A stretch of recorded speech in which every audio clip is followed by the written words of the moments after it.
ஆயுஷ் ஒளிந்துள்ள அனைவருக்கும் பணிவான வணக்கங்கள். பிஜிடிஆர்பி 2025 தேர்வு தொடர்பாக மாற்றுத்திறன் ஆசிரியர்கள் தொடர்ந்த வழக்கு.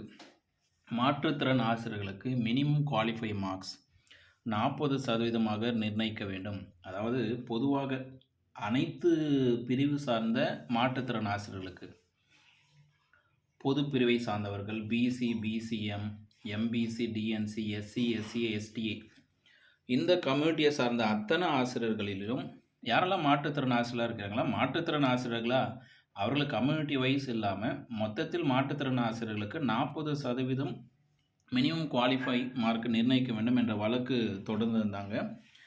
அந்த வழக்கு விசாரணை இன்றைக்கி வந்திருந்தது. இந்த வழக்கு விசாரணை இன்றைக்கி வந்திருந்தது. எங்கே வந்திருந்ததுன்னா, நம்மளுடைய மதுரை ஹைகோர்ட்டில் வந்திருக்கு. Item number 21 justice Kumaresh Babu.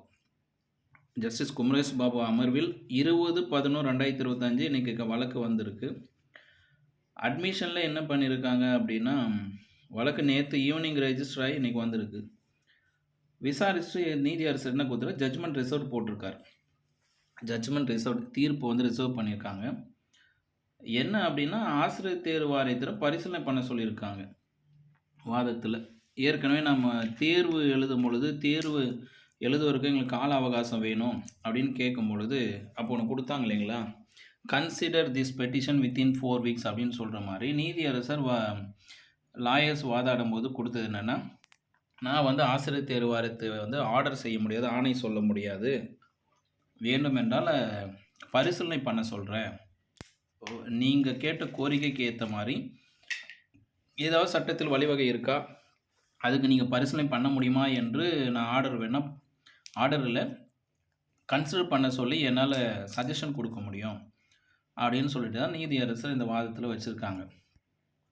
So இந்த ஜட்ஜ்மெண்ட் இதுக்கு மேலே தான் அப்லோட் ஆகும். இன்றைக்கி தான் முடிஞ்சது. இன்றைக்கி நைட்டு ஒரு 8 மணிக்கு வரலாம், இல்லை நாளைக்கு வரலாம். வித்தின் 7 டேஸ்க்குள்ளே ஜட்ஜ்மெண்ட் கிடச்சிடும்.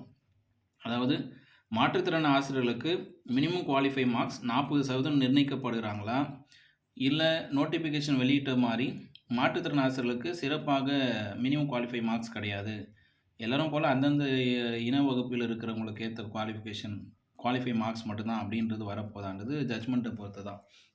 ஸோ இந்த வழக்கை பற்றி தகவல் உங்களுக்கு தெரியும்னா இந்த சேனலை சப்ஸ்கிரைப் பண்ணிவிட்டு உங்களுக்கு தெரிஞ்சுக்கலாம் அனுப்புங்க. இந்த சேனலை பொறுத்தவரையும் சப்ஸ்கிரைப் பண்ணாமல் பார்க்குறவங்க தான் அதிகம். சப்ஸ்கிரைப் பண்ணிவிட்டு உங்களுக்கு தெரிஞ்ச ஆசிரியர்களுக்கு அனுப்புங்க. குறிப்பாக மாற்றுத்திறன் ஆசிரியர்கள் இருக்கின்ற அத்தனை குழுவிலையும் அனுப்புங்க. உங்களுக்கு தெரிஞ்ச மாற்றுத்திறன் ஆசிரியரும் அனுப்புங்க. முக்கியமாக தேர்வு எழுதின அத்தனை பேருக்கும் அனுப்புங்க. இந்த மாதிரி ஒரு வழக்கு இருக்குது, இந்த வழக்குக்கு இந்த மாதிரி ஜட்ஜ்மெண்ட் ரிசர்வ் பண்ணியிருக்காங்க, இந்த வழக்கோட தீர்ப்பு உட்பட்டு தான் ரிசல்ட் வெளிவரும், பார்க்கலாம். இந்த சேனலை தொடர்ந்து ஃபாலோ பண்ணுங்கள். மீண்டும் அடுத்த ஒரு பதிவில் உங்களை சந்திக்கிறேன். இது ஆயிஷாவின் யாதும் ஊரே அவரங்கில்.